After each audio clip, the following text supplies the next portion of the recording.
তবেই ছাড়বো ইনশাআল্লাহ। জেলায় জেলায় মতবিনিময় সভা সহ নানা কর্মসূচি নিয়ে ছুটছেন বৈষম্য বিরোধী ছাত্র আন্দোলনের সমন্বয়করা। শনিবার বিকেলে ঠাকুরগাঁও শহরের বড় মাঠে অনুষ্ঠিত হয় মতবিনিময় সভা। এতে সমন্বয়ক সার্জিস আলম সহ ১৩ প্রতিনিধি ও স্থানীয় ছাত্র জনতা অংশ নেন। এ সময় সার্জিস আলম বলেন, দেশের মানুষ সীমান্তে ফেলানির মতো আর কাউকে ঝুলে থাকতে দেখতে চায় না। আমাদের জায়গা থেকে স্পষ্ট বার্তা, আমাদের চারপাশে সীমান্ত রয়েছে, এই সীমান্তে আমার একজন নিরপরাধ ভাই বোনকে আমরা আর ওই ফেলানির মতো ঝুলে থাকতে দেখতে চাই না। যদি আজকের পর থেকে এমন কোনো ঘটনা ঘটে, হয় তার উপযুক্ত বিচার করা হবে, তাহলে বাংলাদেশের ছাত্র জনতা বিজেপি থেকে শুরু করে যারা যারা সম্ভব তারা সকলে মিলে কিভাবে আমাদের ওই রাষ্ট্রগুলোকে জবাব দিতে হয় সেটি আমাদেরকে একসাথে আবার দেখিয়ে দিতে হবে। দেয়ালে দাগ নিয়ে নো টেনশন, থাকলে rainbow acroplast emulsion. Rainbow paints, the colour of joy. এদিকে বরগুনায় বৈষম্য বিরোধী ছাত্র আন্দোলনের কেন্দ্রীয় নেতাদের উপস্থিতিতে মতবিনিময় সভায় হাতাহাতির ঘটনা ঘটেছে।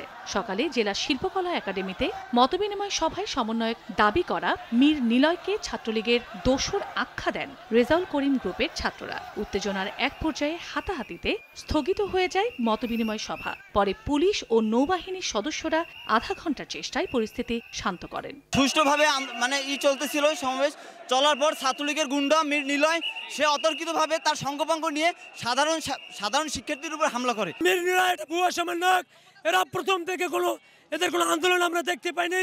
গন্ডগোলের কথা আমরা শুনেছিলাম, এখানে একাধিক গ্রুপের কথা শুনেছি, তবে বহিরাগত কিছু এসেছিল, আমরা এসে শুনেছি, তবে এখন পরিস্থিতি শান্ত আছে। এই মত বিনিময়কে কেন্দ্র করে স্থানীয়ভাবে তাদের মধ্যে যে একটু মতানৈক্য ছিল, বিরোধ ছিল, সেই বিরোধের একটা বহিঃপ্রকাশ এখানে আমরা দেখেছি। ইতিমধ্যে নিয়ন্ত্রণে নিয়ে এসেছি। যারা ক্যাম্পাসে এখনো সন্ত্রাস করার জন্য চিন্তা করেন, দখলদারিত্ব করার চিন্তা করেন, পাওয়ার পলিটিক্স করার চিন্তা করেন, তাদেরকে আমি বলবো ভাই চুপ হয়ে যান।